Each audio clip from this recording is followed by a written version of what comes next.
Magandang araw mga kaibigan. Sa video na ito, tatalakayin natin ang buhay at karera ng isa sa mga pinakasikat na personalidad sa industriya ng musika, si Michael Jackson. Kaya't samahan niyo ako at kilalanin natin ang King of Pop, si Michael Jackson dito sa Pinoy Wisdom.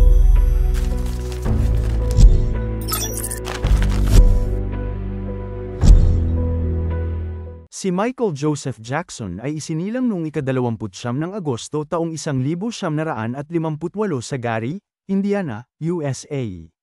Panganay siya sa 9 na magkakapatid sa pamilyang Jackson.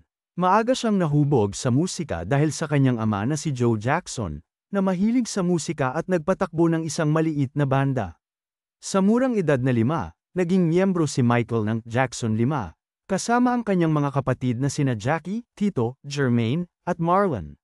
Dito nagsimula ang kanyang maagang pagsikat sa industriya ng musika. Noong dekada 60, nagsimula ang propesyonal na karera ni Michael Jackson kasama ang Jackson 5.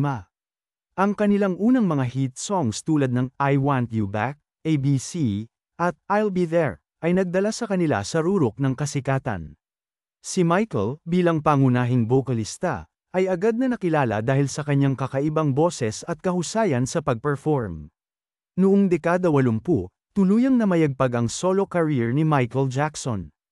Ang kanyang album na Thriller, na inilabas noong 1982, ay naging pinakamabentang album sa lahat ng panahon. Ang mga kanta tulad ng Billie Jean, Beat It, at Thriller ay hindi lamang nagdala sa kanya ng kasikatan kundi pati na rin ng maraming parangal. Ang iconic na moonwalk dance move na ipinakita niya sa kanyang mga performance ay naging simbolo ng kanyang talento at husay sa entablado. Ngunit sa kabila ng kanyang tagumpay, hindi rin nakaligtas si Michael Jackson sa mga kontrobersya. Isa sa mga pinakamalaking isyu na hinarap niya ay ang mga alegasyon ng pang-aabuso sa bata noong dekada 90 at early 2000s. Bagamat siya ay pinawalang sala sa mga kasong ito, nagdulot ito ng malaking dagok sa kanyang imahe at personal na buhay. Sa kabila ng mga kontrobersya, nagpatuloy si Michael Jackson sa paggawa ng musika at pagtanghal. Noong 1991, inilabas niya ang album na Dangerous, na naglalaman ng mga hit songs tulad ng Black or White at Remember the Time. Ang kanyang mga world tours ay patuloy na dinudumog ng mga tagahanga mula sa iba't ibang panig ng mundo. Noong ika-25 ng Hunyo taong 2009, pumanaw si Michael Jackson sa edad na 50 dahil sa acute propofol and benzodiazepine intoxication.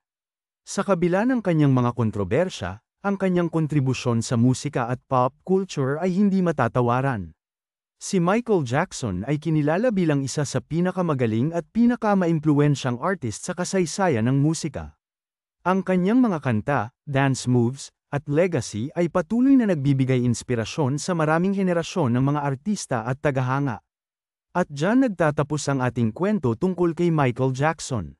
Isang buhay na puno ng tagumpay, kontrobersya, at inspirasyon. Patunay ito na ang talento at dedikasyon ay maaaring magdala ng walang katumbas na tagumpay. Salamat sa inyong panunood at huwag kalimutang mag-subscribe para sa iba pang mga kwento ng mga kilalang personalidad. Hanggang sa muli, dito lang yan sa Pinoy Wisdom.